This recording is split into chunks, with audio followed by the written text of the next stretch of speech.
Hey everyone, welcome to another episode of Digital Value Creation. I can't believe it's been almost a year since ChatGPT burst into the tech scene. Even though AI has been around for years, generative AI is all the buzz right now. The energy and hype remind me so much of the early blockchain and crypto days. And looking back, blockchain didn't really change businesses as profoundly as we all thought it would. So will generative AI follow the same fate? Or can we learn from history and create more real business transformation this time? I think this time it's different. Here's why. I have been off the air for a while, using all the cool Gen AI tools from ChatGPT, DALL-E, Midjourney, and Claude AI. Like many of you, I was trying to make sense of probably the biggest technology shifts in our lives. Since this channel is focused on business value creation, there was frankly not much tangible results to discuss. You and me and everyone else have been experimenting with new technology and not actually transforming businesses just yet. Those of you who watch this channel know that I think many companies get stuck in experimentation when it comes to new technology and never quite graduate to real business applications. Most generative AI projects are still in a pilot stage, and there are not many stories that have declared millions of dollars of bankable benefits.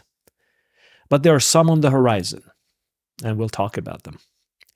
Before we dive into the latest developments, it is worthwhile to take a pause and look back at another major revolution that, in retrospect, did not change industries. Remember blockchains? And I don't mean crypto, but the business use of blockchains? I sure do. While crypto was really ubiquitous for many consumer applications, business blockchains haven't become dominant. What happened to the promise of those? I still remember the early days of business blockchain fever. I was there.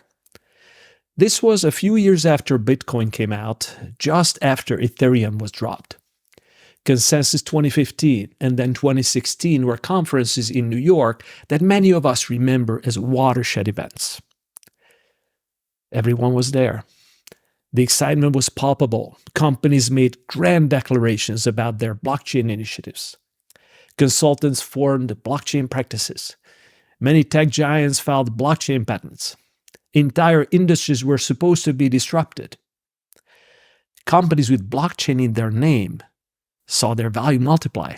I still remember this Long Island iced tea company that changed its name to Long Blockchain Corp and doubled the stock value. Those were the times. VCs funded everything that resembled Bitcoin, Ethereum, or blockchain in general. Those were the early signs of the boom. And there were many open source projects everywhere. Many were idealistic, not distracted by crypto wealth. In fact, in those days, we didn't yet have our first crypto billionaires. Now, looking back, it did feel the people and companies were looking for real solutions and not just trying to make a quick coin, pun intended. So there were so many use cases that captured the imagination, providing finances for millions without bank accounts, creating decentralized power grids, where you can trade solar energy with your neighbors on the blockchain. And probably many, many more. There were a lot of discussions about blockchain-based identity verification or proving origins of products called provenance, ranging from diamonds to pharma supply chain. Almost 10 years later, we are hard-pressed to find business blockchains in our daily lives. While crypto lives on, ICOs and NFTs have faded away, and all those great business use cases have mostly disappeared. The unbanked in Africa still use mobile phone credits for payments and not decentralized ledgers. Banks still validate counterparties the old-fashioned way, sometimes on the phone. And we are not trading electricity with our neighbors on Ethereum. So what? This revolution and the Gen AI revolution have similarities. My point is what we all know. Technology revolutions go through predictable stages of hype, excitement, experimentation, overinvestment, and sometimes decline. Will generative AI be different? Now, on one hand, we are seeing some of the same signs as we saw with blockchain, at least business blockchain. The hype is everywhere. Some predict the end of humanity. Incumbents resist the change. Look at the writer strike. Many large language models become democratized through open source like Stable Diffusion, Llama, Falcon, and they spawn thousands of spin-off projects. But most of us cannot afford the computing power needed to run these Gen AI models. So big tech needs to lead. Use cases exist in almost all areas of human activity.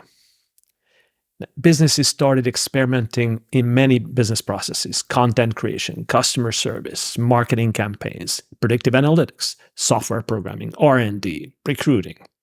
I could go on.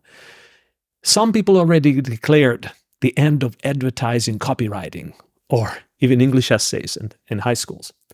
Some alarmists declared book publishing to be over.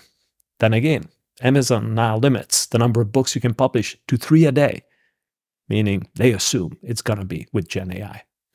So here's the big change. While traditional enterprise software created efficiencies in repetitive low-level tasks, generative AI use cases stand out because they are addressing higher-level cognitive functions, white-collar work, that are done by expensive workers. And that can be both massive value and maybe a labor disruption. But in many industries, these higher-level jobs have severe constraints too. So Gen AI can free up capacity and enable business growth. That's the rationale. There are so many examples that I've seen for this in the last few months. Hospitals have chronic shortage of clinicians, meaning doctors and nurses. AI is expected to take over many aspects of those roles in administration, from patient registration, checkouts, diagnostics even. Oil companies are experimenting with AI-supported exploration to augment their geologists and geophysicists, which are both in short supply. The same thing is happening in high-tech, where product design and even top-level customer support is provided by very experienced and limited engineering teams. AI can free up those engineers. The other reason I believe it's different this time is because of the staggering investment or spend on Gen AI vendors already. OpenAI alone is estimated to have $1 billion annual run rate, most of it coming from enterprise customers. AI language models create huge demand for providers of AI chips like GPUs from NVIDIA, specialized AI chips from Google like TPUs and Qualcomm's NPUs. Gen AI also requires massive computing capacity, whether from data center providers or from hyperscalers like AWS and Google. And all of that will be billions of dollars of spend. And it's even more significant because none of this spend was budgeted for the current fiscal year, as most companies are in the middle of it. So businesses are reallocating billions of dollars from existing projects and are spending it on AI technologies and service providers. So all in all, Gen AI feels different, not because AI chatbots are cool, they are, but because they are solving real business problems at scale. Businesses are making massive financial bets beyond just experimentation. We are close to seeing businesses get beyond these science experiments and start deploying AI in real-world processes, and I'm seeing them already. Now, you remember one of the promises of blockchain, decentralized autonomous organizations? Will we see autonomous, self-regulating entities guided by AI, managed through blockchains? Well, we're sure getting closer. Now that we have more business projects underway, I plan to cover more business Gen AI news in the months ahead. I have some collaborators lined up, so be sure to subscribe. Exciting times ahead. Talk soon.